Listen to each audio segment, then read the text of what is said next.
Welcome in Kevin Minnick of SJVarsity.com. Good morning, Kevin. Hey, Sully. How are you today? What's happening, buddy? I'm doing all right. Got a little bit of a cough still hanging on from last weekend, but trying to grind through it. All right. Well, that's what you do. You grind through it. Your arm's not falling off, your leg's not broken, you're in good shape. No days off, man. You know how it is. This is the varsity. Absolutely. This ain't the JV. JV, exactly. If you can't bring your A game, if you can't bring a decent game every time, then you should be playing on the JV squad. But, got that right, buddy. Right now we're varsity. So what can we do for you? How's the holiday season, man? You in line for getting everything done by next weekend?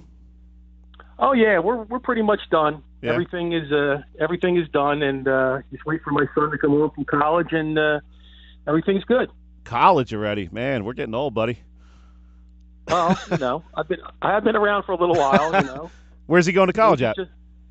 My son's a freshman at Georgetown. So okay, nice. How's he like it? He's having a great time. His grades are outstanding again, and awesome.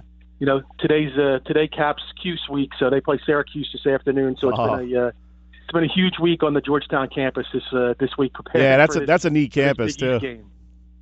Oh, it's a great campus. It's small in size, but tremendous tradition there, and lots of hills. There's certainly lots of hills to navigate, but you can walk around the campus and you can bump into Patrick Ewing, from time to time. Oh, really? So he's having a real good time. Nice. What's he studying over there?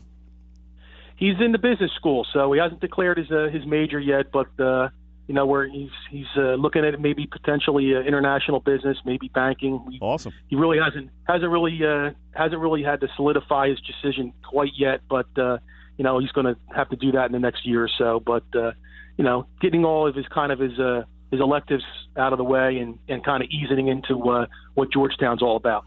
Now, was there any kind of homesickness there in the first 3-4 weeks? Some kids just jump right in and have no problem with it. He really doesn't have any problem with it. The first couple of days I think are a change for any college freshman, especially ones that go away.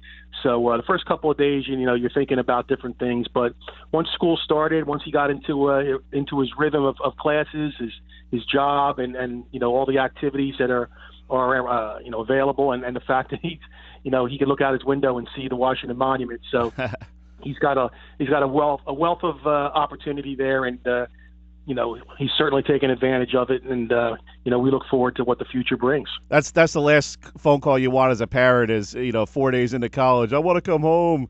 Like, no, man, we went through all this to get you down there. You're staying. No, the worst thing that happened was I think the first night the dorm was a little loud because of the fact of an RA not being in there, and he went into school having dealing with mono, so that didn't really help to start the school year. But he was a little tired out. So, but 2 days in, he got himself together, got some earplugs when he needs them to get his sleep. So he's good to go. How much laundry is he bringing home? Probably not a whole lot. Probably not a whole lot because we're not going down to get him this time. Oh, okay. So he's gonna bring whatever he can carry, I guess, is what he'll bring home. But he's got to travel light then. Travel light, but he's got plenty of things here to get him through the break.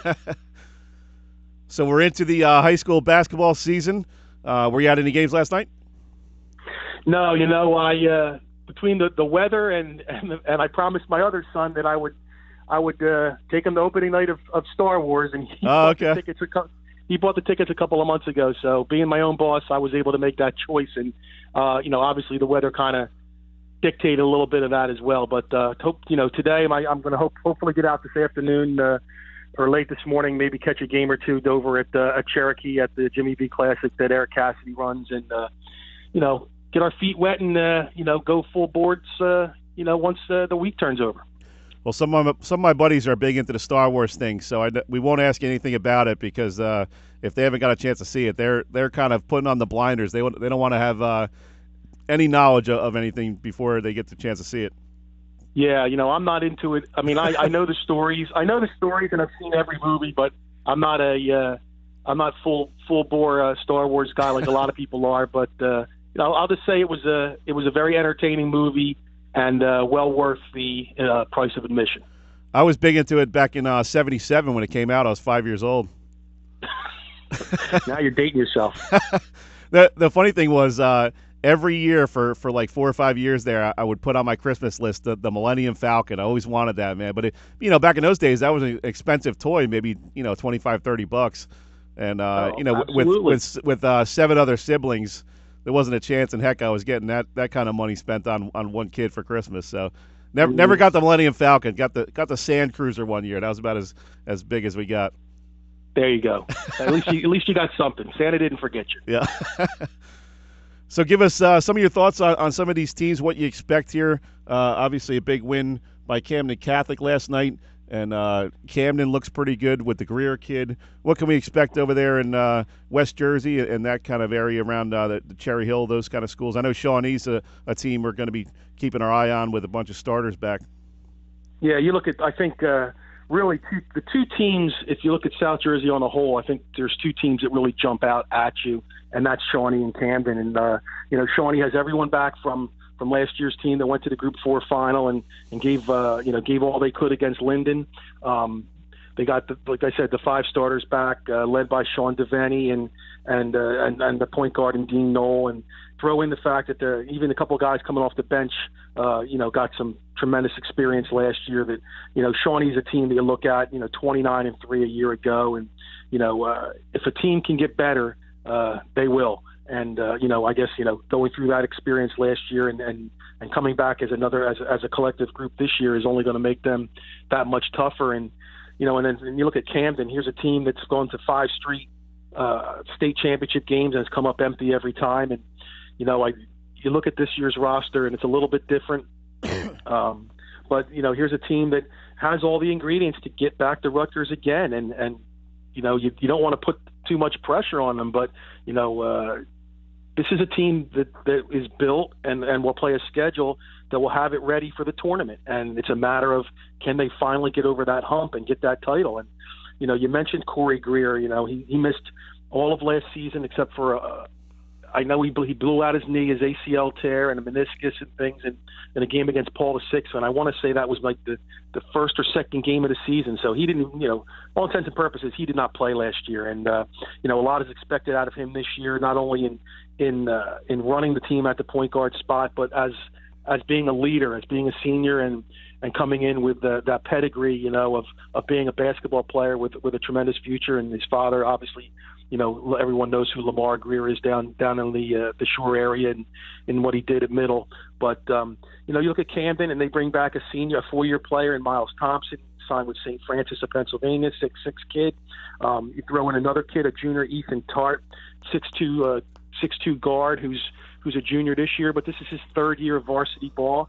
And then Camden's got himself a pair of transfers in a 6'9" junior, Lance Ware, who played at Life Center last year up in Burlington County, and a 7-footer, or a kid who's very close to 7 foot, of a junior in Asado. I want to pronounce it Idue. I'm not sure if that's correct or not, but he's from Nigeria, and he played out in Willoughby Hills, Ohio last year. So transferred to Camden this year. So I think the playing status of Ware and the 7-footer are still not completely settled yet, but those 2 kids are, when they become eligible and they line up with this Camden team, who also has some other returning players that are very talented players in their own right. They're a team that come tournament time should find its way to get back to Rutgers, like I said. So look at it. They're the 2 teams that really jump out at you, I think. And and then you go from there, and you hate to say it's the usual cast of characters, but for the most part it is. AC, St. Augustine, Cherokee, Camden Catholic, Eastern, Haddonfield, a Timber Creek team that's bringing back a dynamic 1-2 punch in Maurice Murray and Isaiah Sanders. So it's going to be, obviously we are only in day 2, but the potential is there for another really, really solid season of high school boys basketball. Talking with Kevin Minnick of SJVarsity.com. And Kevin, what about a team like Winslow? We're going to see them tonight play St. Augustine down at the Ocean City PBA tip-off tournament. And real good team last year. They came on strong late in the season. What do you expect out of these guys? I know Coach Wayne Nelson there was a real good player in his own right, and he's kind of taken over that program and got them believing in themselves. What do you expect out of the Eagles this year? If there is a team outside of the shore area that you deal with that you love, it's Winslow. I do love You love Winslow. And the thing with Winslow is, and I looked at him again this year, is that at the beginning of the season, you kind of look at who's there, who is gone, and I just don't have I just don't have a great feel for Winslow right now. Now, odds are that means they'll be playing in a sectional final come February or March, because that's just the way it is.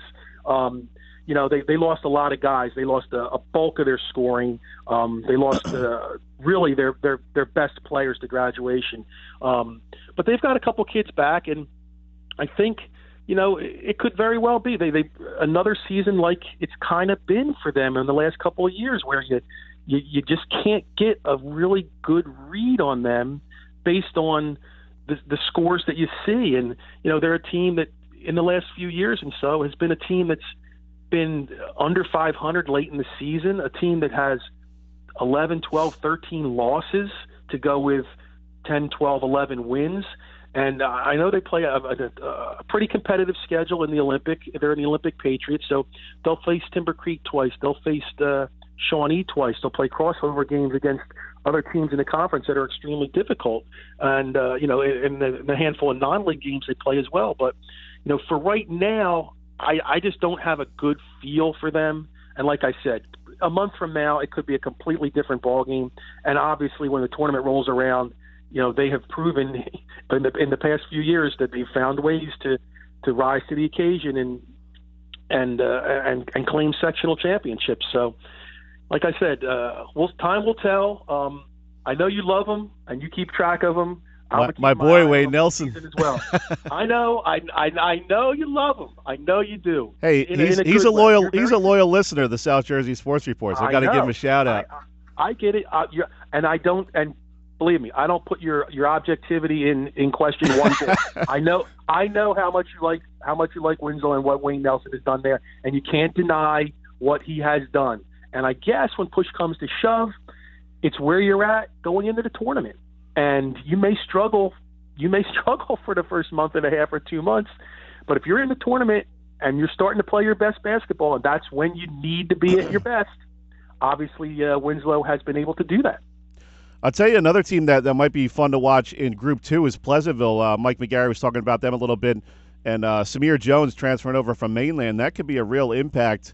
Any other guys around that transferred that may have an impact like that? I mean, here's a kid who can provide you maybe 12 to 16 points a game for Pleasantville. I think there's a handful of transfers out there. I really haven't really studied it too much, but the thing also that kind of jumps out, and they're transfers to a degree, but they're not the traditional type of transfer, are the number of foreign kids that are going to be playing basketball in South Jersey this year. Really? There's, off the top of my head, I don't exactly have a lot of the names in front of me, but I know that there's 2 kids. One is at Bishop Eustace. One kid is at Gloucester Catholic. They came over from Italy. They play on the same club team in Italy, and both kids are not, run-of-the-mill average basketball players. They're above average players. They have decent size. They have decent experience, and they're capable of stepping in and helping some of these teams, go to for their sake, a state championship game. Like I mentioned, the couple of transfers at Camden are going to be huge. So there are those transfers out there that will make an impact. Some will play immediately. A kid by the name of Jawan Roan transferred from Woodstown to Pensgrove. That was a major blow to the Woodstown program, because the kid is a double-double every night. And last night he helps Pensgrove, 16 points, 16 rebounds. They opened their season, won by, I think it was 45 points. So there's going to be some impact transfers out there. Obviously a bulk of them probably are going to be sitting to 30 days. But, transfers have their, year in and year out, there are always going to be schools that get to transfer kids in that are transfers that make a serious impact. And I think we're going to have some this year. It's just a matter of time to see, how exactly that all plays out. Good stuff as always, Kevin. We appreciate it. Up against the break, got to let you go, but enjoy your take on high school basketball. We'll check in with you next Saturday, man. I'm looking forward to it. It's going to be a great winter. It didn't start out too great with this snow. I'm not real thrilled with the snow, but it is winter time and it is going to snow. We got to get used to it. So it's just I'm looking forward to what happens over these next couple of months. Get the galoshes out, man. You got to trudge through that bad weather to get to the good games. You shovel the snow, you get up a little earlier, you shovel it, you get it off the car, and you get on your way. Great stuff, Kevin. Appreciate it, man. We'll catch up with you next Saturday. All right, Sully. Have a good weekend. You too, man. Bye-bye. That was Kevin Minnick of SJVarsity.com. Check out all his work on his website. Always enjoy getting his take on high school hoops.